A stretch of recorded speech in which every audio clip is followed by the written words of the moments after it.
आज की कहानी है बेवकूफ़ों की दुनिया। वैसे ये कोई नया टाइटल नहीं है, दुनिया पूरी बेवकूफ़ों से ही भरी है। मुझे पता है मेरे जैसे लोग बहुत कम हैं, समझदारों की हर जगह कमी है। तुम समझदार बनना और इस कमी को पूरा करना। तो भाई ऐसा है कि ये जो कहानी है ये कन्नड़ फोक टेल है। फोक टेल बोले तो जो सदियों से दादी नानी के टाइम से चली आ रही हैं, चली आ रही हैं, चली आ रही हैं। और सबसे अच्छी बात यह है कि फोक टेल्स का कोई राइटर नहीं होता। ये वाली जो कहानी है ना, इन द किंगडम ऑफ फूल्स, इस कहानी को कंपाइल करने का क्रेडिट जाता है A.K. रामानुजन को। और एक बात मैं बता दूं तुम्हें, ये जो भाई साहब थे ना, इनको पद्मश्री और साहित्य अकादमी पुरस्कार भी मिल चुका है। ये बड़े बड़े अवार्ड्स, लिटरेचर की दुनिया के बड़े फेमस अवार्ड्स हैं।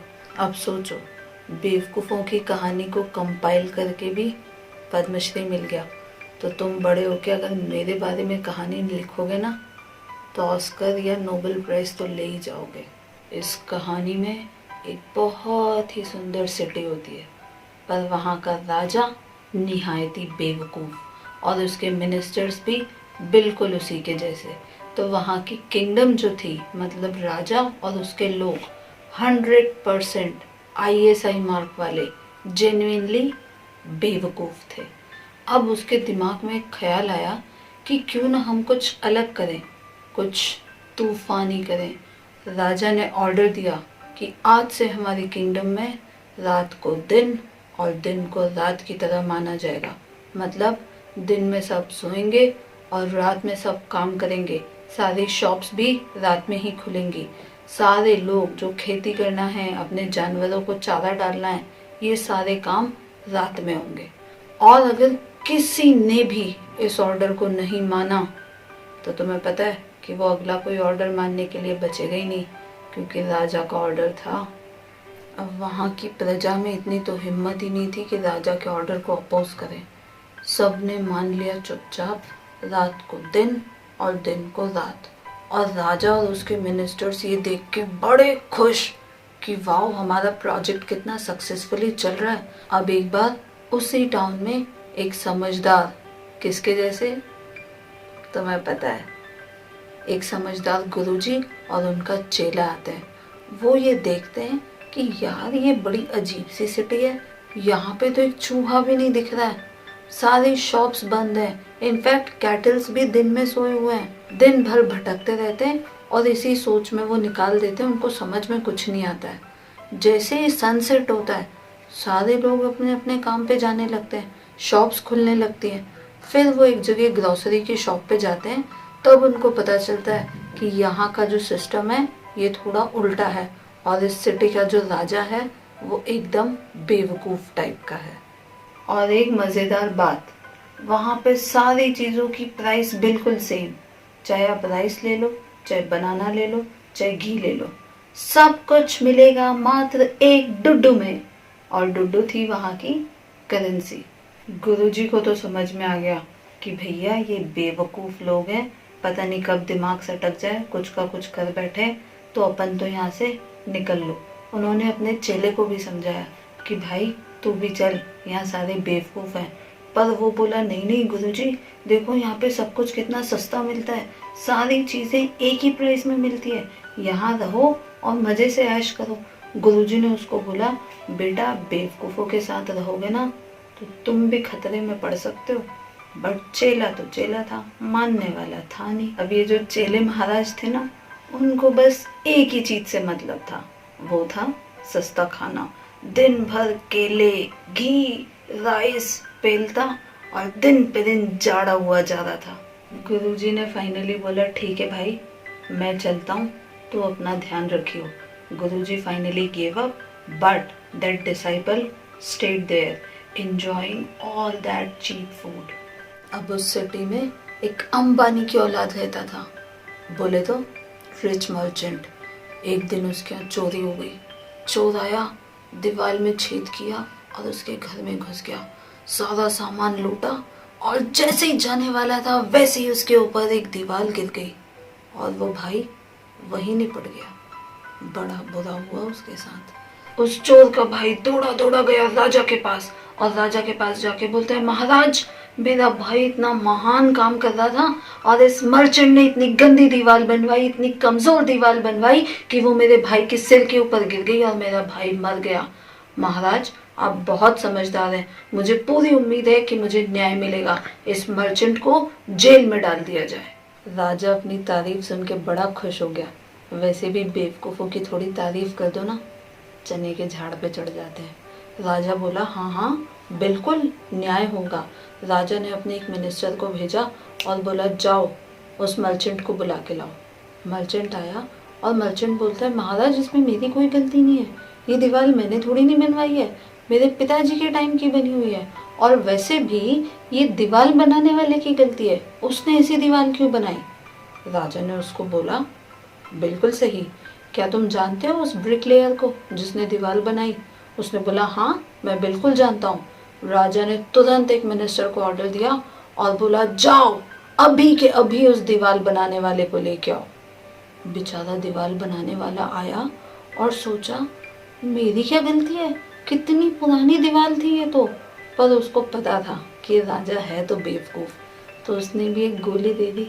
उसने बोला, महाराज जिस दिन मैं ये दीवार बना रहा था ना, उस दिन एक बहुत सुंदर लड़की बार बार गली में आ रही थी जा रही थी, आ रही थी जा रही थी, और तो और उस ब्यूटीफुल डांसिंग गर्ल की पायल छन छन छन बज रही थी, जिसके कारण मेरी आंखें और मेरा दिमाग दीवार बनाने में लग ही नहीं रहा था। वो ब्रिकलेयर बेचारा बोला कि महाराज इसमें मेरी कोई गलती नहीं है, ये सारा कसूर इस डांसिंग गर्ल का है।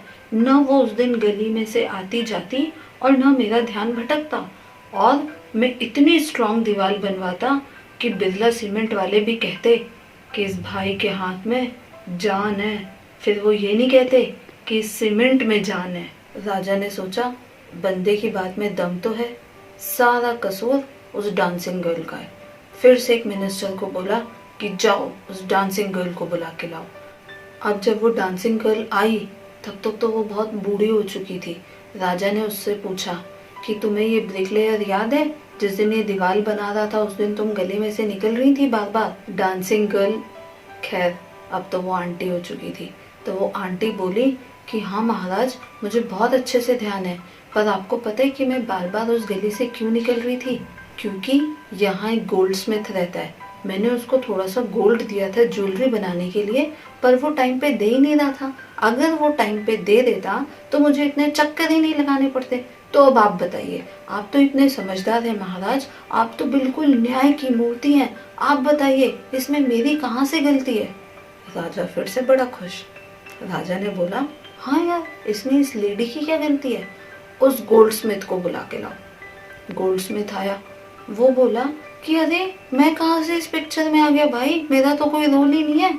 फिर गोल्ड स्मिथ ने बोला कि महाराज आपको पता है कि मैंने इस डांसिंग गर्ल को इतने चक्कर क्यों लगवाए, क्योंकि एक मर्चेंट रहता है हमारी सिटी में, उसको भी ज्वेलरी बनवानी थी, और आपको तो पता है ये रिच मर्चेंट ना इतने इम्पेशेंट होते हैं, बिल्कुल सब्र नहीं होती इनको, बिल्कुल सर पे चढ़ के डांस करने लग जाते हैं, हमारा काम पहले करो, हमारा काम पहले करो। इसके कारण मैं बेचारी इस डांसिंग गर्ल का काम पूरा नहीं कर पा रहा था। और तुम्हें पता है ये इम्पेशेंट मर्चेंट कौन था? बिल्कुल रोहित शेट्टी की मूवीज की तरह फुल सर्कल में कहानी आ गई, और ये मर्चेंट वही था जहाँ से कहानी शुरू हुई थी। वो वापस आया और इस बार वो बड़े गुस्से में था।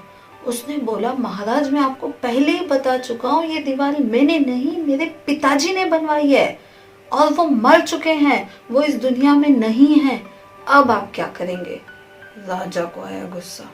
राजा ने बोला, यू नीच, यू पापी, तेरी आंखों में देख के ही मैं समझ गया था कि तू बहुत ही नीच टाइप का इंसान है। तेरे बाप से तूने सिर्फ जायदाद, शोहरत और पैसे लिए हैं ना, अब उनके पाप भी तू ही भुगतेगा। अब ये रिच मर्चेंट बड़ा घबरा गया। उसने सोचा, आज तो मेरा मरना बिल्कुल तय है, अब तो मुझे कोई ताकत नहीं बचा सकती। पर उस मर्चेंट की किस्मत अच्छी थी। मिनिस्टर्स ने जो फांसी का फंदा बनाया था ना, वो एक जाड़े आदमी के लिए बनाया था, और ये मर्चेंट रईस होके भी लगता ही नहीं था कि खाते पीते घर का है, बिल्कुल मरियल सा हो रखा था। पर इसी दुबलेपन के कारण आज उसकी जान बच गई। मिनिस्टर्स ने राजा को आके बोला कि महाराज, इस मर्चेंट को छोड़ दो, क्योंकि हमने जो फांसी का फंदा बनाया ना, वो इसके काम का ही नहीं है। राजा ने पूछा, फिर अब क्या करें? मिनिस्टर ने बोला कि महाराज, हमें एक ऐसे मोटे आदमी को ढूंढना पड़ेगा जो इस फंदे के लिए फिट बैठता हो। मर्चेंट की जान में जान आई। उसने सोचा, बाल बाल बच गया। वो तो वहां से पहली फुर्सत में ही निकल लिया और मिनिस्टर्स गए एक मोटे आदमी को ढूंढने। और अब मेरे बिना बताए तुम्हें समझ में आ गया होगा कि जिस मोटे इंसान को वो लोग ढूंढ रहे थे, वो फाइनली कौन होगा। वो वही था, जड़ियल, जो राइस, बनानास और घी पेल रहा था रोज के रोज, वो भी सिर्फ एक डुड्डू में। मिनिस्टर्स गए उस जड़ियल के पास और बोलते हैं, चलो आज तुम्हें हम फांसी के फंदे पे लटकाएंगे। वो बोला, है मैंने क्या किया है? मैं तो बस चीजें खा ही रहा हूँ, जीवन के मजे ले रहा हूँ, वो भी सिर्फ एक डुड्डू में सारी चीजें मिल रही है और मैं उसकी कीमत भी तो चुका रहा हूँ। मिनिस्टर को गुस्सा आया। उसने बोला, चलो राजा का आदेश है। वो बेचारा गया। उसको मामला ही कुछ समझ में नहीं आ रहा कि भाई इतने सारे लोग खड़े हैं, फांसी पे मुझे क्यों चढ़ा रहे हैं। उसने मन ही मन अपने गुरुजी को याद किया। गुरुजी जो थे ना, उनके पास कुछ मैजिकल पावर्स थी, वो थे कहीं और यहाँ से उन्होंने अपने चेले की बात सुन ली। वाईफाई से भी ज़्यादा स्ट्रॉन्ग नेटवर्क था दोनों के बीच में। ये जो चेले महाराज थे, उन्होंने राजा से रिक्वेस्ट की कि आप प्लीज़ मुझे मत चढ़ाइए, मैंने तो कुछ नहीं किया। और ये जब रिक्वेस्ट कर रहा था तभी उसके गुरुजी वहाँ आए। गुरुजी ने चेले के कान में कुछ फुसफुस किया, कुछ घुट्टी पिलाई और राजा के पास जाके बोले कि प्लीज आप मुझे पहले फांसी पे चढ़ा दो, इसको मत चढ़ाओ। वहां से वो चेला आया। वो बोला, नहीं नहीं, आपने तो बोला था आप मुझे फांसी पे चढ़ाओगे, दिस इज चीटिंग, आप ऐसा नहीं कर सकते हैं। दोनों लड़ने लग गए, पहले मैं, पहले मैं, पहले मैं, पहले मैं। राजा और उसके मिनिस्टर्स थोड़े कंफ्यूज हो गए कि हैं ये दोनों मरने के लिए रेस लगा रहे हैं, क्या है ऐसा, क्यों मरना चाहते हैं। राजा ने सोचा कि इस चीज को थोड़ी देर के लिए टाला जाए और कल हम डिसाइड करेंगे कि कौन पहले फांसी पे चढ़ेगा। उसने गुरुजी को अपने पास में बुलाया और बोला, महाराज आप शक्ल से बिल्कुल ज्ञानी दिखते हैं, बड़े महात्मा टाइप लगते हैं, आप मुझे सच सच बताइए कि आप पहले क्यों मरना चाहते हैं। गुरुजी बोले, देखो ऐसा है, ये मैं तुम्हें टॉप सीक्रेट बता रहा हूँ, किसी को मत बताना। राजा बड़े ध्यान से सुनने लग गया। गुरुजी ने बोला, ये जो तुम्हारा फंदा है ना, ये न्याय का फंदा है, अनयूज्ड, बिल्कुल फ्रेश। तो इस पे जो पहले चढ़ेगा और जो मरेगा वो अगले जन्म में इसी किंगडम का राजा बनेगा, और जो दूसरे नंबर पे चढ़ेगा ना, वो मिनिस्टर बनेगा।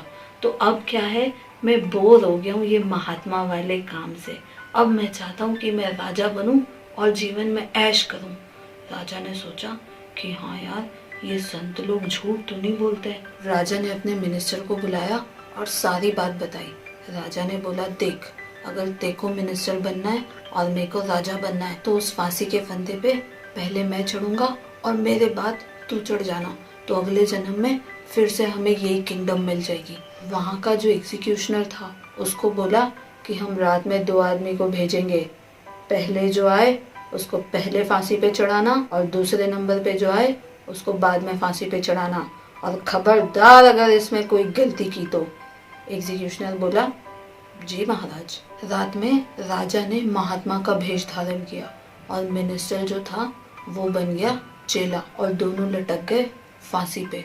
सुबह जब उनकी डेड बॉडीज को निकाला तो वहाँ की जो जनता थी बड़ी कंफ्यूज कि हैं ऐसे कैसे हो गया, कल तक तो हम यही डिसाइड नहीं कर पा रहे थे कि किसको फांसी पे चढ़ाएं, और आज तो ये राजा और मिनिस्टर दोनों निपट गए। बड़े कंफ्यूज ही आ गए थे वो लोग। इसी बीच जो गुरुजी थे वो अपने चेले के साथ चुपचाप वहां से निकलने की फिराक में थे, पर लोगों ने उनको पकड़ ही लिया। लोग उनके पीछे पड़ गए कि महाराज हमें एक राजा तो चाहिए, कौन हमें रूल करेगा, तो आप हमारे राजा बन जाओ।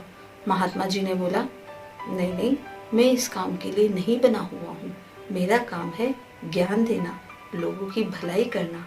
गुरुजी को मनाना थोड़ा मुश्किल था, पर वो जो चेला था ना, उनका डिसाइपल, वो बड़ा खुश हो गया कि चलो वाओ, मैं मिनिस्टर बनूंगा।